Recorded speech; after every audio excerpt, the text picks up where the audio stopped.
I am so delighted to be in conversation today with Ashish Mehta, who is an author and a mindset coach focusing on helping people with relationships using tantra and yoga. But I think all of those are just words because really, as you get to know Ashish, you'll get to understand what is so special about him. Ashish, in a former life, you had a different last name. Could you tell us about that and what and how that all came about? Yeah, okay. I'm really glad to be here. First of all, thanks for this invitation, Srini. Uh, Good. I have some different kind of names. You're right. Somewhere I'm called Ashish Kumar because I was attached to Bollywood in Mumbai in my past years. I was in India, but my original name is Ashish Mehta, and my spiritual name is Pantha. So I have a mix of Ashish Pantha Mehta. We can just stick to Ashish. That's all right. Thanks for describing that. It's kind of a dramatic shift to go from Bollywood to helping people think about their inner core. Was there something about Bollywood that inspired that in you, or do you feel like you just found yourself in? No, actually, I was always on the path of spirituality since my childhood. So, because I started doing yoga when I was 11 years old, my father being my first yoga teacher. So, that spirituality kind of aura I always had in my soul's imprint, I would say. And so it never got lost. I was also, while being an actor in Bollywood, involved with a lot of healing arts, helping people with different kind of healing techniques, uh, giving feng shui, astrology consultancies to people, helping them through the direction of yoga, motivating them when they were down. So this part was always there with me, never left me.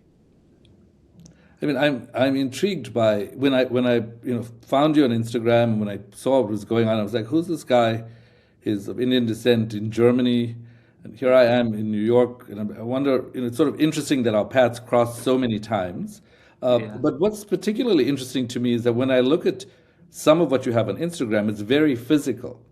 And when I right. speak to relatives who are in India who are scholars of yoga, they're always critiquing the American approach to yoga, saying Americans make yoga like exercise Right. rather than actually understanding that one of the fundamental derivations of yoga is described in the Yoga Sutras of Patanjali, which is yoga's chitta, vritti, nirodha, that the restraint of the modification of the mind stuff is yoga. Can you explain a little bit why, in your approach, there is this much deeper spiritual approach, but you don't de emphasize the physical? Yeah. See, the thing is, if we talk about Patanjali's Yoga Sutra, because you just, spoke about Patanjali, he gave 8 limbs for yoga. He described yoga not just as a word yoga. He gave 3 different directions to yoga because we have 3 meridians, and that those 3 meridians, 3 directions were further divided into 8 limbs. So when we talk about 8 limbs, they are, if you want, I can just go very fast. It's like yama, niyama, asana, pranayama, pratyahara, dhyan, dharana, and samadhi. So it's a combination of body movements, which is asana, but also it involves pranayama, which is the breathing technique. And after that, there's this pratyahara, where you have to be at a distance to watch things, what's happening. And then comes dhyan, dharana, which is meditation. So it's a combination of bodily movements, breathing consciously in a right way, and then meditating and contemplating on what's going on in my life. So it's actually a full envelope of all the kind of elements, and it's not just one single thing that, okay, in West we just do exercises, we do asanas, and that's yoga. No, it has to be a complete package where you are moving bodily, you're breathing consciously, and then you're meditating for your brain frequencies, which you know it better than me because you being a neuroscientist. So that's how it goes, combination of 3 things from 8 limbs. If we take these 3 parts, is the proper way of yoga. Yeah. But you know what? One of the things that inspires me about any intervention that targets multiple things is that, firstly, it's quite distinct from how we approach molecular biology, right? So when you have a drug that you're making, you look for one receptor and you focus on the brain and you try to help the brain and change the brain. And there's nothing wrong with that approach, but it is distinctly different from something like yoga, where you are targeting the brain, but you're also targeting the body and you're targeting the breath. And Right. the reason that approach resonates with me is that I don't think that systems exist in isolation. I don't think the brain, like in the what we've done with Western medicine, is we've isolated the brain and the heart and the gut and the limbs, but I wouldn't be able to move my right leg if it were not for my brain. You said So it. I'm really interested in re-examining this connected idea. And Yeah. I'm curious to know, how do you address these connected ideas, firstly in general, but Mhm. secondly through tantric techniques? Because I think in the West, when you hear tantra, you start thinking about sexuality and you think about physicality in that way. But I'm curious to know how you approach this multi-organ approach through tantra. Okay. So Tantra is not Kama Sutra. Let's say that way. Yeah, because the moment we say Tantra, everybody starts thinking it's Kama Sutra. Kama Sutra is everything and all kind of directions and styles which are related to sex. Okay, fine. But Kama Sutra is inside Tantra. And Tantra is the higher level of our human evolution. So that means, of course, sexuality is a part of Tantra because it starts with that attraction, you're getting connected to different partner, but before that, getting connected to oneself. That's also Tantra. Your inner lover, get connected to that. But from there, you have to raise your vibrations to the level of love, where the game of Tantra starts. So from sexuality to your heart chakra, that's the love center. It does not stop there. From that love center, it goes higher to meditation and prayer. That's your third eye and your crown chakra. So that means sexuality, love, love to prayer and meditation, and then getting connected to universal energies where you feel one with your partner, and the partner and you feel one with the entire cosmos and the universe. That's Tantra. Well, one frame in the West and in Western psychology that I think addresses some of what you said is actually comes from the Paris Psychosomatic Institute. So it's a European perspective Mm-hmm. that actually there's Pierre Marté and his colleagues studied people, and they found that one of the issues that people were presenting with was the absence of vitality. They just Okay. didn't feel energetic enough in life. And in Mm-hmm. order to access that energy, one of the things they emphasized was that you have to have the freedom for your libido to flow. And by Uh-huh. libido, it's not just sex, it's just the energetic drive of being alive. Mm-hmm. What they found was that in order for that energetic drive to be alive, you actually had to be able to engage in fantasy, Mm-hmm. and the absence of this energetic drive and vitality and fantasy often led to physical problems. Mm. Now, this sounds pretty complicated because you're like, wait, what are we talking about here? Like multiple systems involved. There's yoga. You're addressing multiple systems with yoga, but you actually have a path, right? Because Yeah. I think when one looks at what the work you're doing, Yeah. there's a path of living that you're prescribing. Right. What is this path? And how do you teach people what this is? Path of living is actually path of transformation. It's the path of love. It's that path where you go in and you start really connecting to all those aspects that you just described. So you don't feel just disconnected with the world and with your brain and with your cells and with your breath, but you come in that zone where everything gets integrated with each other. And if you transform your inner self, then of course outer changes. We know it. We know it from the aspects of different law of attractions and getting healthier, getting fitter, and getting younger. So it just does not happen if I just do exercises every day and I don't eat properly, or if I just eat properly and I don't sleep well. So that's path of living. It integrates the entire thing together as humans, what we need to evolve. And that's what I do in my work here in Germany, also in India, in Dubai. Yeah. Integrating Well, yoga, healing, meditation, tantra, coaching, everything together. I'm biased by what you said right now because I just released a course called Implementing the Science Behind the Law of Attraction. And Wow. you mentioned law of attraction as well. But Yeah. when people hear law of attraction, they think it's some kind of soft thing. But I don't think they recognize exactly what you just said, which is by when you transform what is interior, your relationship with the external world changes. And I'll give you one brief example. Please. Most people don't realize that the outcomes in their lives, how much money they have, the relationships they have, this is often connected to information they are feeding the brain that are negative predictions. And what the brain does, it tries to fulfill those predictions. It says, oh, so this is the world you expect. Well, here's this world that you don't want that you've been talking about. And so, one thing I do in the course is I sort of help people try to reconfigure their predictions through reflection, write them out in the journals. And this is just one of several things. You know, Yeah. intention is another thing. But I want to take the conversation to a slightly different place, which is a paradox. And I'm curious to know how you think about this, because this is a paradox I think I have to deal with as well. People are Yeah. constantly saying to me, what are 5 ways to do this, 3 ways to do this? And I respond to that. But Jiddu Krishnamurti had a very interesting take on truth.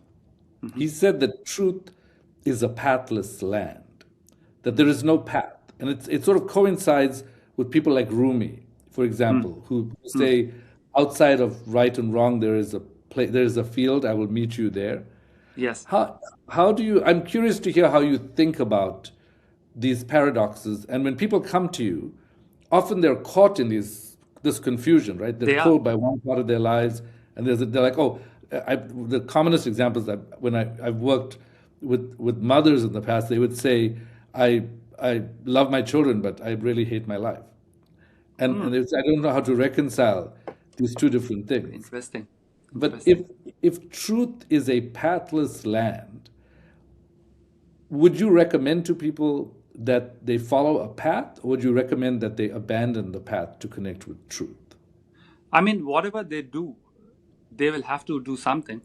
If they abandon, they are doing something. If they're falling, they're doing something. So it's the path of action they're going to take. And the law of attraction is nothing but the combination of the law of vibration and action. So a human being decides for himself or for herself what he or she wants to do, because these are the things which we people, we being as transformational coaches or like guides or therapists or teachers, name it, we can't force these things to people. We can't just force them and say, okay, do this, because that's how it is. They have to get the taste of both the sides, I would say, and feel it where our heart energy comes and say, okay, this is my path, that is my way, but that way is also his or her path. So there's always going to be a path, there's always going to be a journey, and without journey we are useless. I mean, every human being has a journey, whether he or she likes it or not. So that's what I think. In that journey, anybody and everybody is free to decide what they want to do and how they want to go ahead in life, because either we are moving ahead or, as you know, we are sliding backwards. So there's always some action happening, either forwards, backwards, something or the other is happening all the time. So for me, important is that people should follow the path of action, karma. I'm a huge proponent of that because I think that action creates clarity. People Yes. often think they can know how to move forward. Like everyone in the world is saying now, it's so uncertain. AI is taking over everything. What's going to happen? But they're not acting. And if you don't act, nobody in the world can predict. In my last book, Tinker Dabble Doodle Try, I emphasized the importance of the unfocused network in the brain, which is Wow. also called the crystal ball of the human brain.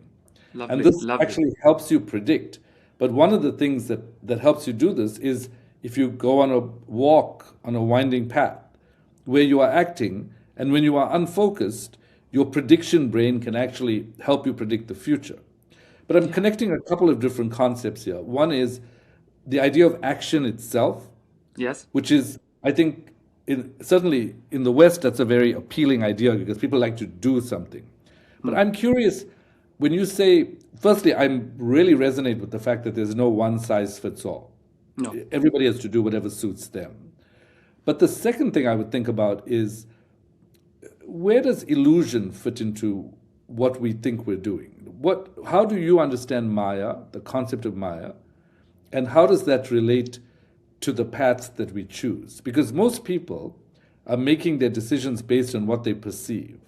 But I understand that perception is very limited when it It comes is. to understanding the world. It is. Because you just said Maya, and Maya, you can't say it's going to be, uh, kept in that little small box. Maya is like expanding, and it's like cosmos. It has no limits.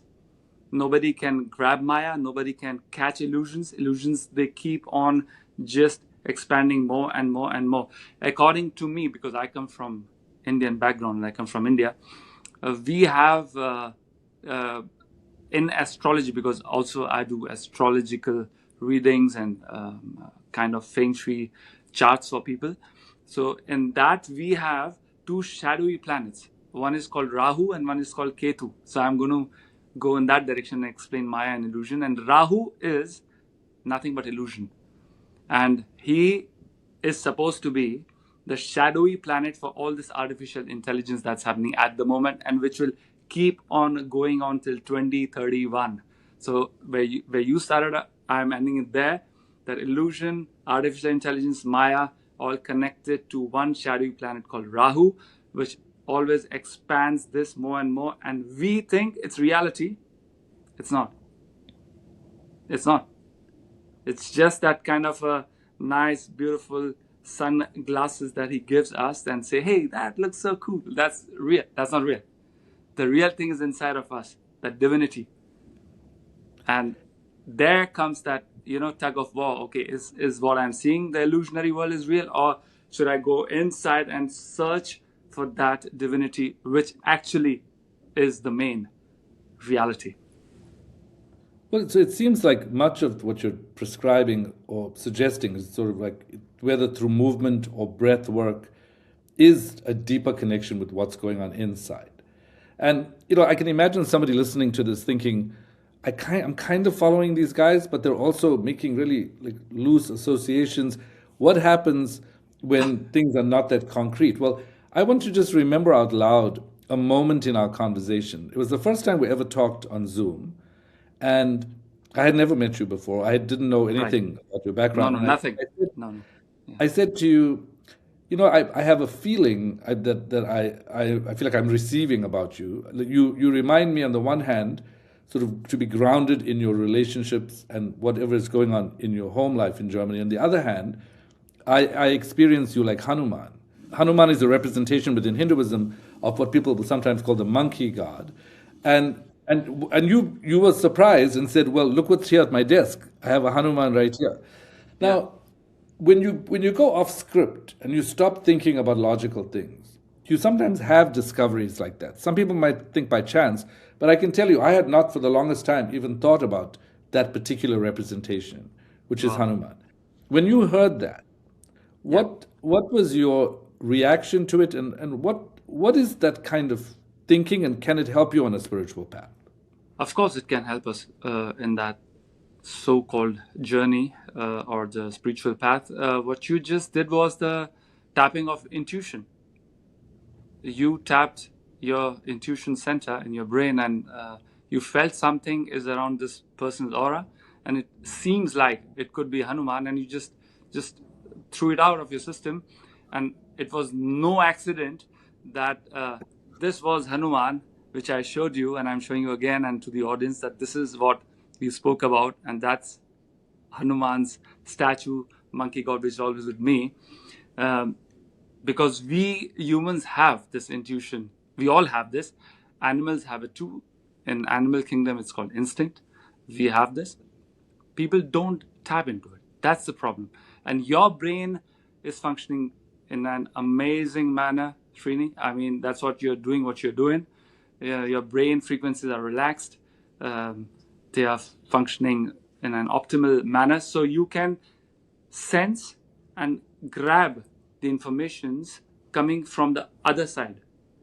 It could be a human being, it could be a plant, it could be an animal, it could be an object.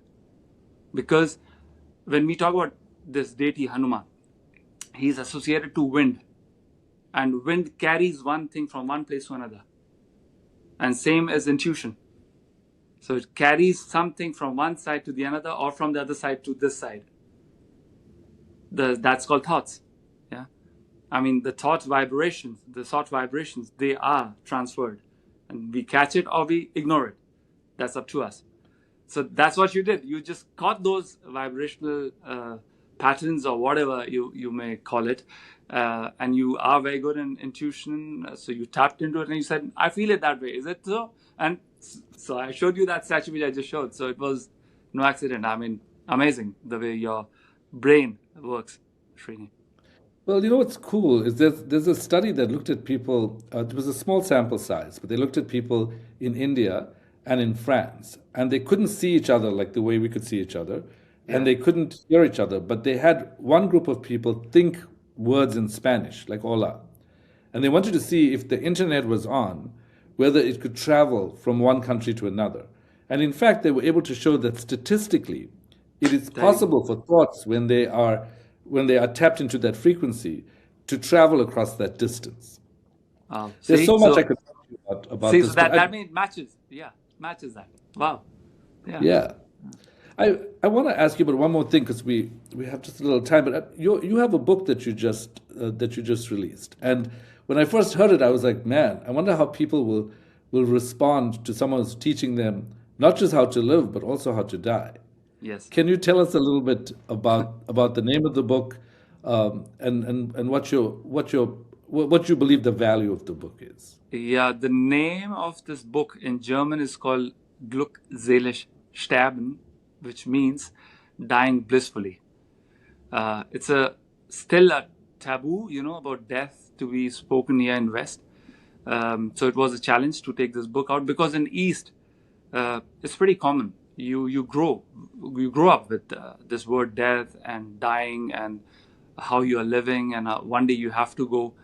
And for us, it's pretty normal. So I thought, okay, come, the intuition, as we just said, it's really pushing me ahead to do such kind of a work. So I created this book as an how would I say, it's kind of a gift to humanity, because what's happening after COVID and what's coming also in future, I mean, this topic will come up.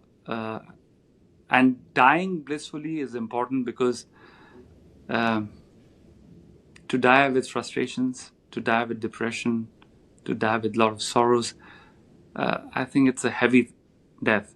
So to know how to live before the physical body dies is an art.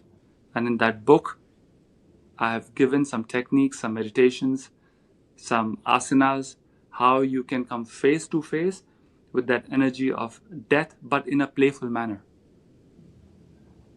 Not being scared, or not being death. No, in a playful manner. Approaching it in a way how babies, they approach a football, a kind of a plaything, and they start playing with it. So that's the whole intention of this book, which came out last year, that people should get more connected, to this feeling also, because one day it's a fact. No matter how long I live, one day I'll die. It's a fact. Kings will Are die. you planning to Politicians will die. translate the book into any other languages aside from German? I want this book to come out in English, but unfortunately, I haven't got any publisher who can help me out. It's in German at the moment, but it's also written in English, because I always write books in English. I can't write them in German, because I'm not born and brought up in Germany. So that's why I hope I find someone who can understand this deep topic, which is called death, and help me out here. Well, so one of the ways I resonate with what you're saying is I do believe fundamentally, even though this is not my felt state on a day-to-day basis, I do believe that the fundamental nature of being human is Satchit Ananda. It's Wow. being consciousness bliss. Yes. And I believe that you mentioned the word samadhi earlier, but attaining the higher state of consciousness can help you connect with this bliss. And Yes. every time something takes us off that path because something negative happened, we have to remember that's our fundamental nature. And that Yes. if that is our fundamental nature, the more we can be committed to what that is, the more likely it is that we'll be aligned with what we want. And as I said in this course that I made on the law of attraction, Yeah. that alignment between intention, between thought and action and emotion, the bliss that I'm talking about, it may seem crazy to someone who's in pain or someone who's had a bad day or someone who's in a negative life circumstance that that is your nature, but try it on as a hypothesis. Ask yourself, if that is my nature, what can I do to realize that nature? I Yeah. feel like meditation and yoga exist in part to help people realize the Yes. blissful nature. So, Ashish, it's so fantastic speaking to you. I wish we could speak for so much longer. I really appreciate what we're doing. I'm interested to have a discussion in the future about how your book on bliss and my course on law of attraction Yes. actually talk to each other. So let's try to set up another time. I would love to talk about that as well. Let's do that, Srini. I would love to do that. And thanks for this abstract but a deep conversation. And I hope it's going to help our audiences also. I hope so too. Thank you so much. All right.